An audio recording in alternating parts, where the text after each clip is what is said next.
How curious that the most feared species now serves as our shield. The Grand Chancellor of the Galactic Assembly clasped all 6 of his appendages together, his luminescent skin flickering with anxiety patterns. The universe has a perverse sense of humor, doesn't it? YX-Tor. I shifted uncomfortably in my exoskeleton. As the official liaison between humans and the rest of the civilized galaxy, I'd been summoned to explain, yet again, why Earth's military response to the Voidborn incursion was taking so long. Chancellor Fax, with all due respect, humans operate differently than the Assembly expects. They are thorough, methodical, sometimes infuriatingly so. I projected what I hoped was confidence, though my inner membranes quivered. Thorough? They are savages. Just 300 cycles ago, they were splitting atoms to obliterate their own cities. Chancellor Fax's skin flashed crimson with frustration. Yes, and now they're the only ones standing between us and total annihilation, I reminded him. Perhaps I should explain how we got here. The Chancellor gestured impatiently with his upper limbs. Enlighten me, then. Make me understand why we are placing our fate in the hands of creatures who still enjoy watching objects explode for entertainment. That's exactly why. Chancellor, that's exactly why. Let me take you back about 500 Earth years. The Galactic Assembly had just discovered humanity, and we were, how to put this delicately, horrified.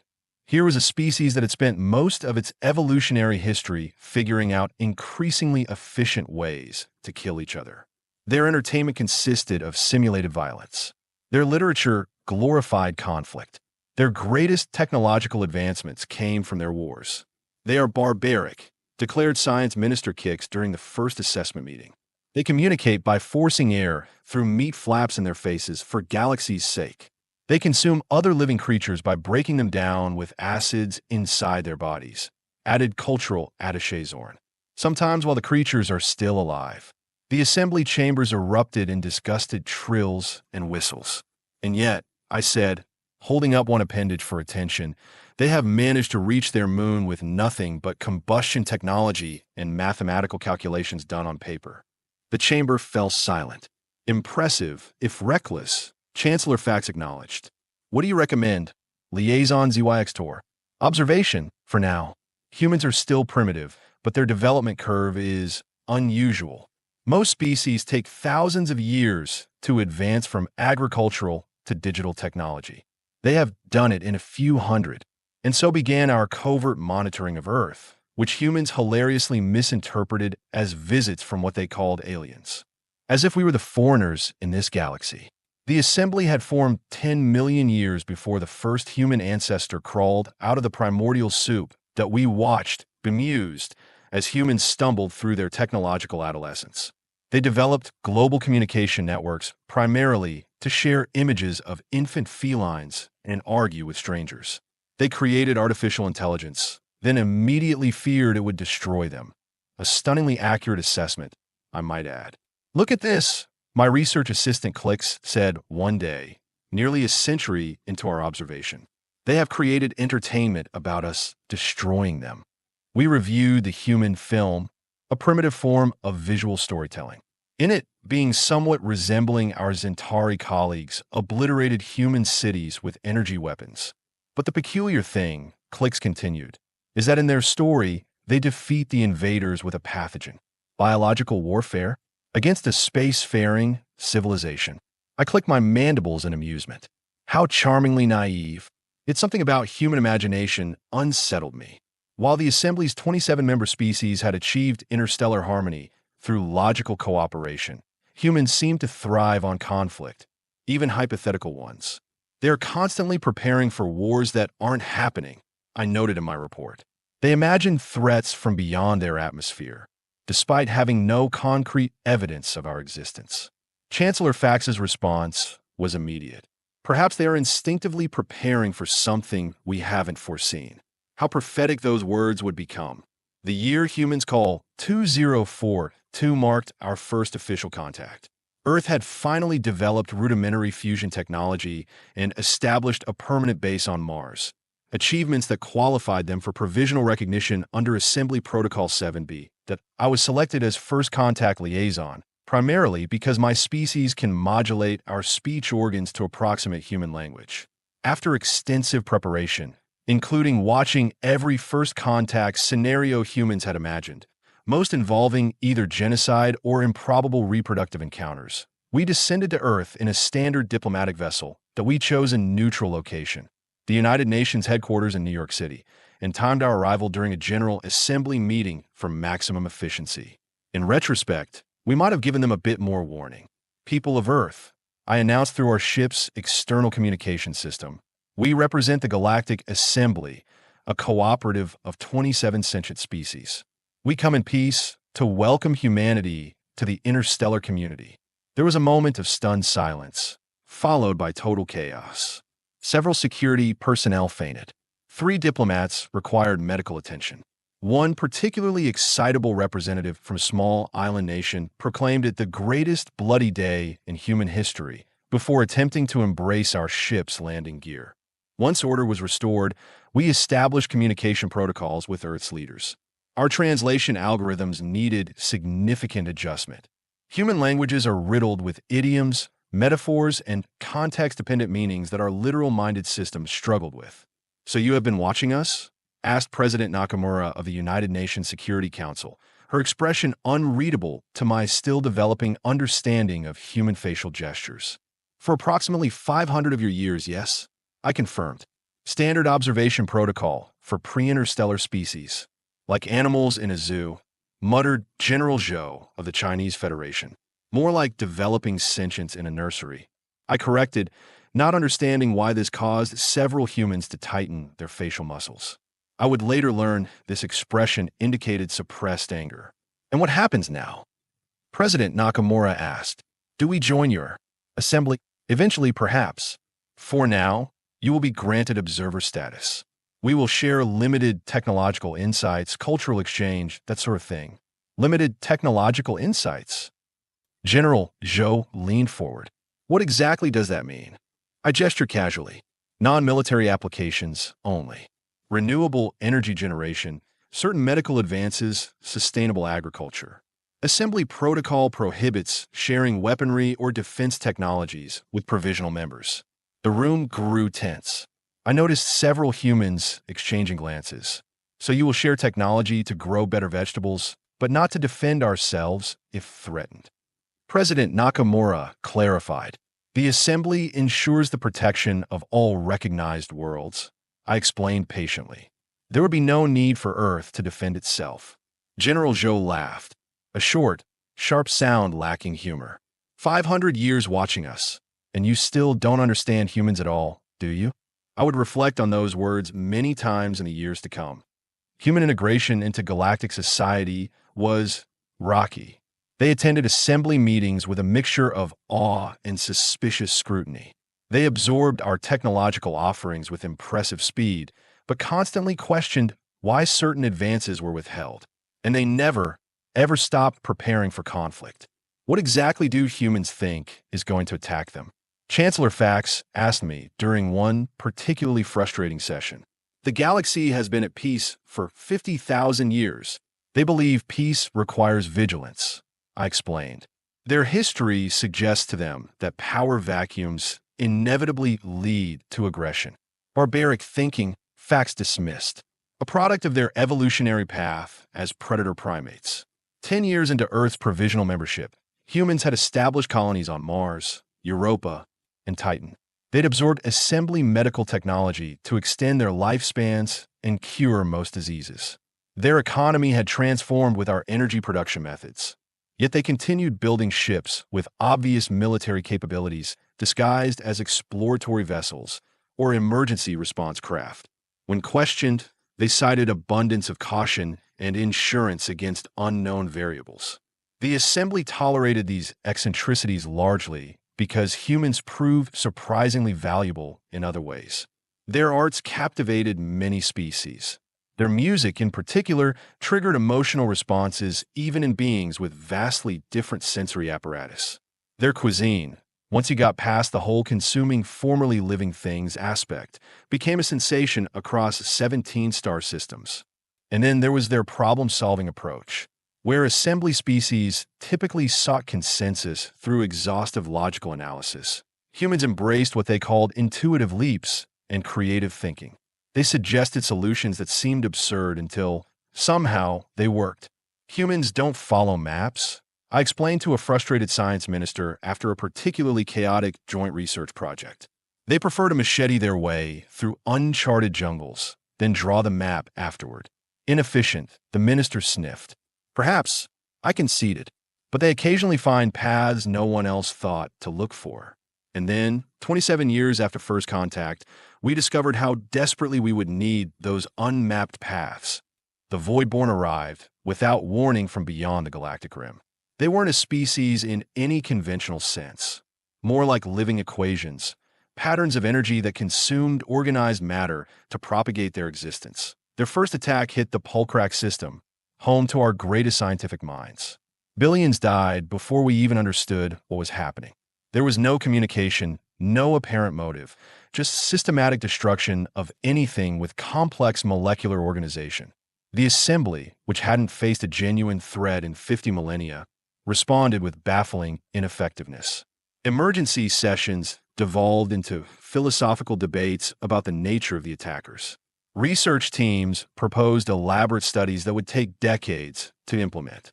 Evacuation plans stalled amid disputes over resource allocation. 3 more systems fell while we deliberated. It was during an especially circular debate that Commander Sandra Jackson, Earth's military attaché to the assembly, finally slammed her hand on the conference table.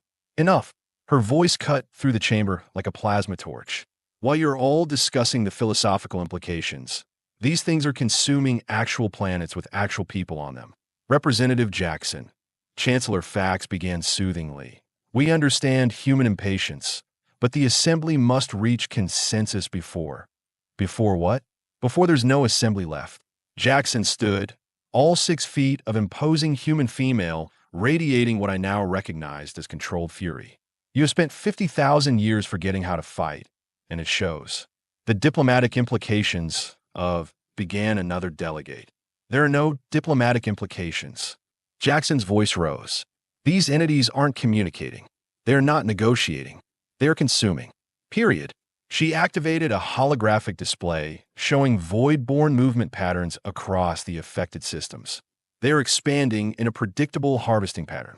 At current rates, they will reach the Sol system, Earth, in approximately 3 years. But they will hit 6 more of your core worlds before that. The chamber fell silent as the grim mathematics sank in. Now, Jackson continued, her voice deadly calm. Earth has been developing defense technology since we joined the assembly. Technology you all called paranoid and barbaric. We have prototype weapons specifically designed to disrupt energy pattern entities. Impossible, Science Minister Kix interjected. We have never encountered such beings before. How could humans possibly have prepared for them? Jackson's smile was tight. We imagine them. In our barbaric entertainment. In our paranoid defense simulations. In our primitive science fiction that you all found so amusing. She looked around the chamber. Earth is offering its full military capabilities to the assembly. But we need resources and cooperation. And we need them now. Chancellor Fax's skin pulsed with conflicting emotion patterns.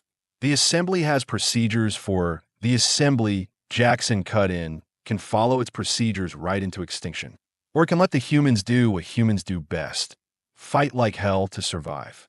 I will never forget the silence that followed, nor the sight of Chancellor Fax, representative of 50,000 years of peaceful civilization, bowing his head to a species that had been splitting atoms to kill each other just a century before. Tell us what you need, Commander Jackson. The mobilization of Earth's military forces was unlike anything the Assembly had witnessed in living memory. Ships that humans had been hypothetically designing for decades suddenly materialized from classified facilities across their solar system. You have been preparing for this all along, I accused Admiral Okonkwo at Earth Defense Command headquarters in Geneva. The Admiral didn't bother denying it. Not for the Void-born specifically, but for something.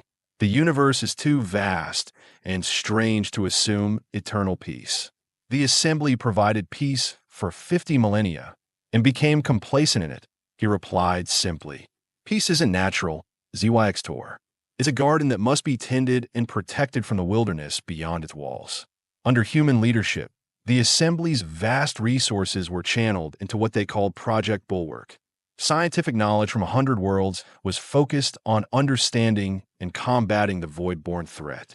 Manufacturing capacity from across the galaxy produced weapons and defensive systems designed by human engineers. Not everyone approved. Several assembly species filed formal protests about humans' excessive influence and militarization of peaceful technology. These protests abruptly ceased when the Voidborn claimed their seventh star system. The first true battle occurred at Proxima Centauri, Earth's nearest stellar neighbor. The human-led defense fleet met the Voidborn advance with weapons specifically designed to disrupt their energy patterns. Weapons based partly on those ridiculous ray guns from early human science fiction that to everyone's shock, they worked. Not perfectly, not completely, but enough to slow the advance. Enough to give us hope. I was present on the command ship during that first engagement.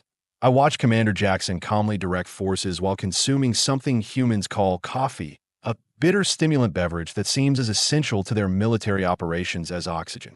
"You are enjoying this," I accused during a momentary lull in the battle. Jackson glanced at me, then back to her tactical display. "Not enjoying, but this is what we are built for, SCI-FI. Humans don't thrive in paradise. We thrive in adversity. That's disturbing. That's survival." She shrugged. "The universe doesn't care about our moral evaluations of it. The universe only respects strength and adaptability. Is that why you kept building weapons, even when we told you there were no threats?" Her expression softened slightly. "We kept building weapons because we read our own history. Peace is precious precisely because it's fragile." The battle raged for 17 hours. When it ended, the Voidborn had been pushed back for the first time since their arrival. The cost was high. 32 ships lost, over 2,000 lives, but it was a victory. As news spread across the assembly worlds, something unexpected happened. Species that had regarded humans with disdain or pity began to look at them with something new: respect. Perhaps even admiration. 3 years into the war, Earth itself came under attack. The Voidborn, seemingly recognizing the source of the resistance, shifted their harvesting pattern to target the Sol system directly. I was on Mars when they arrived, overseeing evacuation protocols for non-combatants, including many assembly citizens who had sought refuge in humanity's well-defended territory. The battle for Earth lasted 9 days. 9 days of continuous combat that transformed the orbital space around humanity's homeworld into a graveyard of ships and a testament to human tenacity. They fought with everything they had. Civilian vessels retrofitted with weapons. Experimental prototypes rushed into service. Even ancient chemical rockets repurposed as delivery systems for disruption devices. President Takumi addressed his people daily from an underground bunker in what humans call the Rocky Mountains. His messages were broadcast across all assembly worlds. "We fight today, not just for Earth, but for life itself," he said on the 5th day, his voice steady despite the exhaustion evident on his face. "We fight as humans always have, with every ounce of determination, with every spark of ingenuity, with an absolute refusal to surrender while breath remains in our bodies." It was, I realized, the first time in my long life I had heard someone speak of war with something approaching reverence. That on the 9th day, Admiral Okonkwo deployed what humans call the last resort, a network of artificial microsingularities that created a temporary phase shift in the fabric of space-time around Earth. The science came from assembly archives. The application was pure human audacity. For 16 minutes, Earth existed partly outside normal space. Enough time for the reinforcement fleet from Mars to arrive and engage the Voidborn from an unexpected vector. When the phase shift ended, the Voidborn were in retreat. Earth had suffered catastrophic damage. Millions had died. But humanity had held in the aftermath. As I walked through the ruins of New Denver with Commander Jackson, I finally asked the question that had bothered me since first contact. "How did you do it? How did a species with your limited technological development create defenses against something even the assembly couldn't counter?" Jackson stopped walking and looked up at the sky, where repair drones and emergency vessels crisscrossed between partly destroyed orbital habitats. "Because we never stopped thinking like survivors," she said quietly. The assembly achieved peace and thought the job was done. Humans know better. We know that peace is just a pause between struggles. She gestured at the devastation around us. This is terrible, but it's not unexpected. Not to us. Humans have been imagining and preparing for apocalypse since we first looked up at the stars. Is that healthy? I wondered aloud. Healthy? She laughed. Probably not. But it kept the galaxy alive, didn't it? I couldn't argue with that. 5 years after the Battle of Earth, the war continues. The Voidborn have been pushed back to the galactic rim, but they haven't been eliminated. Human military leaders believe the conflict may last decades more. The assembly has changed profoundly. Military considerations now factor into our decisions. Defense technology development has become a priority, and humans, once regarded as primitive curiosities, now hold leadership positions throughout assembly institutions.